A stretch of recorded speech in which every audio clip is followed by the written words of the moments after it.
Good morning, everybody. Happy Thursday. We have an amazing show for everybody today. What do we have, Krystal? Indeed, we do. We got a fantastic panel. Emily Jashinsky and Don Calloway are going to be here. We're going to dive into the hot debate over which states are the best and which are the worst. That's right. Very controversial topic. Stick around for that. We've got Stuart Applebaum on. He's the head of that union that was trying to organize the Amazon workers down in Bessemer to find out what are the lessons learned, what's the path forward. We've got Mohammed Yunus on. He's the head of Gallup with some new polling about people actually feeling like the vaccine distribution is going pretty well, not just Democrats, but Republicans as well. People getting more comfortable with the vaccine, so actual good news there.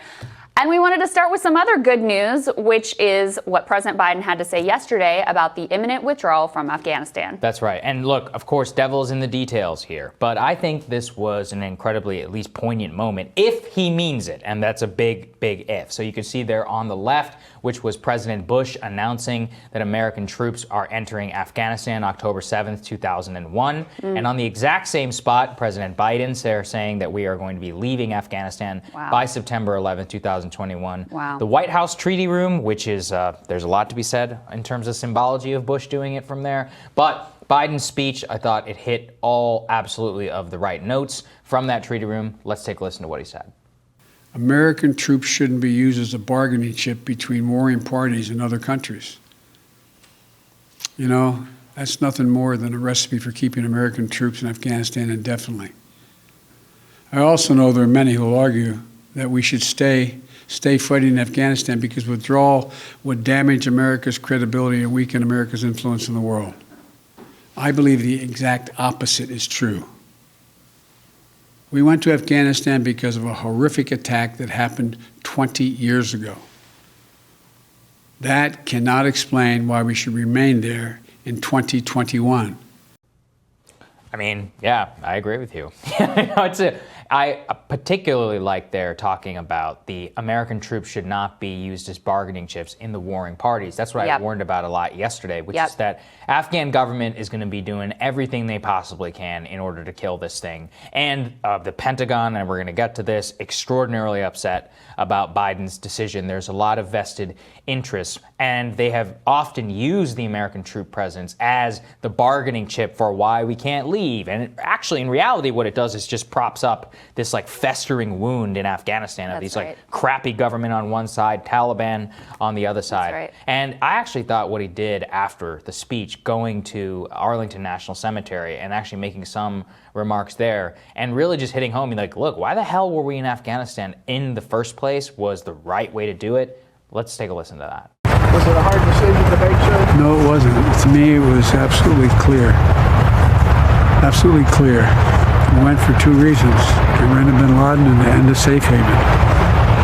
From the very beginning, if you may recall, I never thought we were there to somehow unify Afghanistan.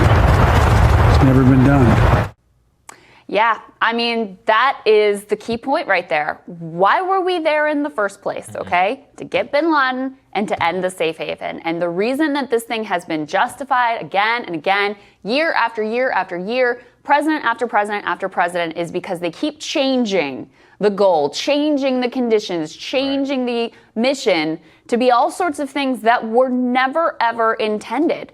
So, look, I don't think anyone is more wary or cautious around this belief that this will actually happen than us. We're clearly looking for all the signs of like, where's the out? Where could this go on the rails? Where could he change the decision? I have to tell you, every word that he said yesterday, every bit of the reporting that has come out has been extraordinarily positive and extremely encouraging.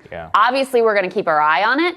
You have no idea what kind of an assault he's going to come under. All kinds of ugly things are going to be planted in the press. All kinds of arguments are going to be made. There's going to be a bipartisan effort to try to undermine President Biden's decision here. But from what he said yesterday, he appears very adamant. And there is a really revealing piece in Politico about exactly how he came to this decision. And he really did have to go over the top brass at the Pentagon.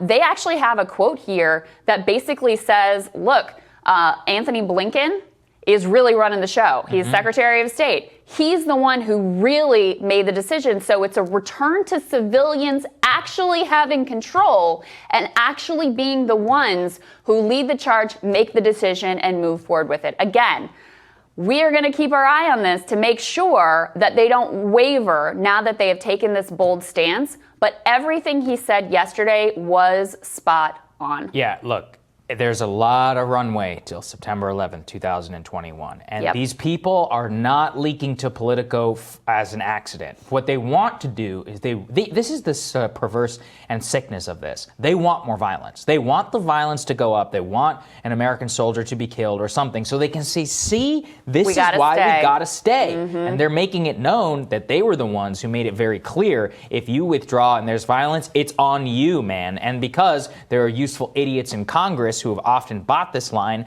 they will align themselves with the general caucus, and then they will use it as a political cudgel against Afghanistan. You saw this happen all the time during the Obama administration from neocons on the left and the right. And already the consent is being manufactured all over the press.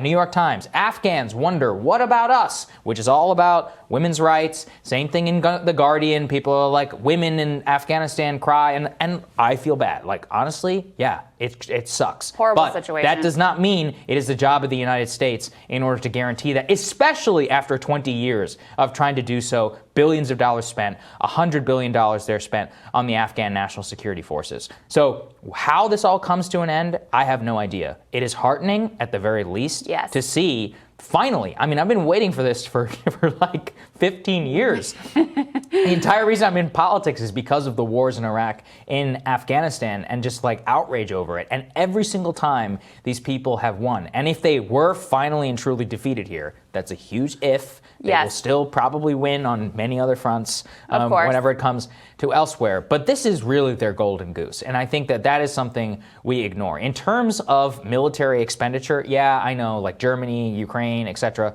that does not compare to like the grift that happens in Afghanistan. In terms of the actual number of weapons, the like sheer horror of like what exactly you're funding and like what exactly is happening there. I'm talking really about the government whenever it comes to that. And if we could actually force some sort of political settlement and really pull the rug from the Afghan government and force them and just say, look, you're on your own. You got to figure this thing out. It helped you as much as we possibly could. I think it's the best possible solution for everybody. I mean, I loved what he said there about, look, we never said we were there to unify Afghanistan.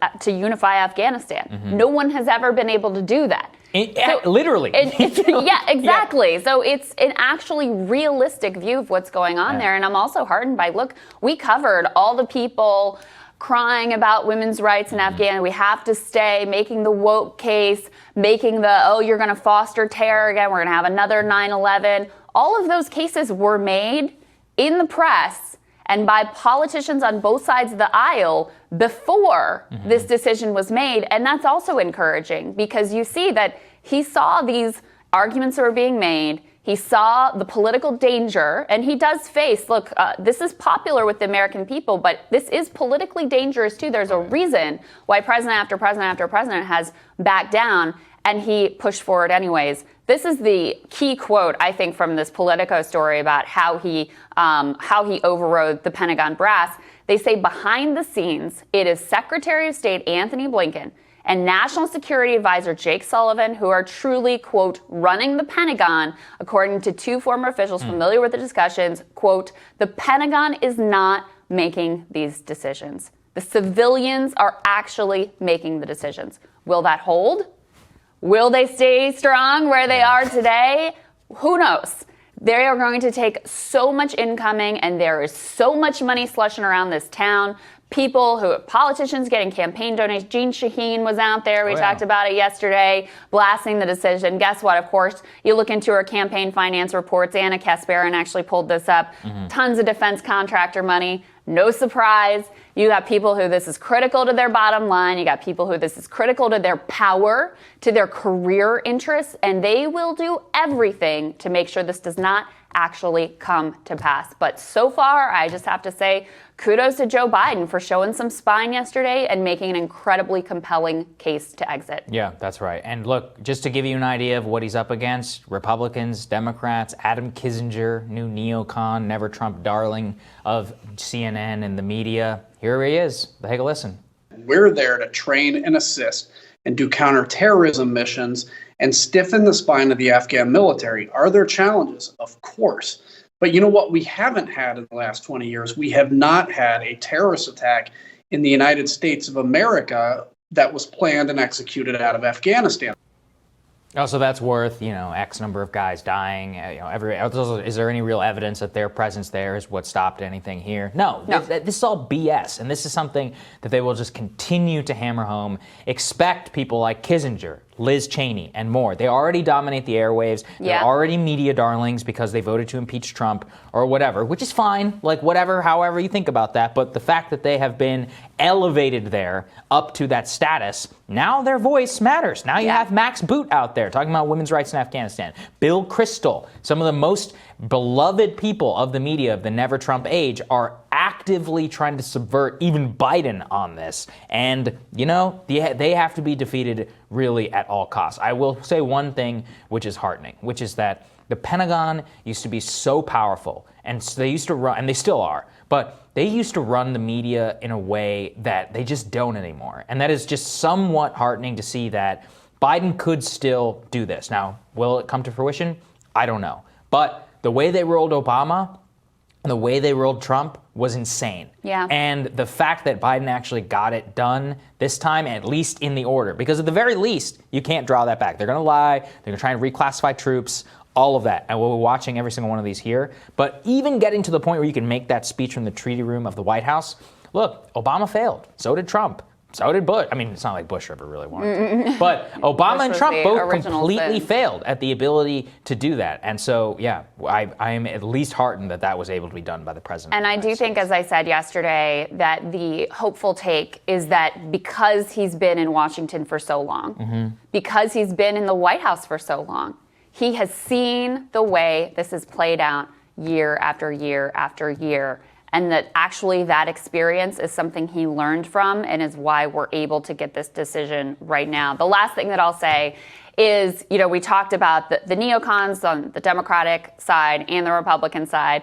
I'll also be watching to see if anyone who is aligned with Trump in the Republican side, Republican leadership side, if they give any credit here for something that they claim to. Ted Cruz did. I'll give it for to something him. that they claim to really support during the Trump administration. Glad to hear that from Ted Cruz, because so far I've heard a lot of crickets about, hey, this is good. This is something we wanted under Trump. Biden's actually getting it done. And I do think that it's an interesting contrast with Trump, who talked endlessly about this and never actually did it. Biden said very little and appears much more on track to actually get it done. Honestly, he said the opposite on the campaign trail from what I remember and what we covered here. And look, I'm glad. As I said, he rediscovered his roots. 2009, he was right in the Situation Room then. And now, luckily, him and not Obama is the one sitting there trying to make at least this decision.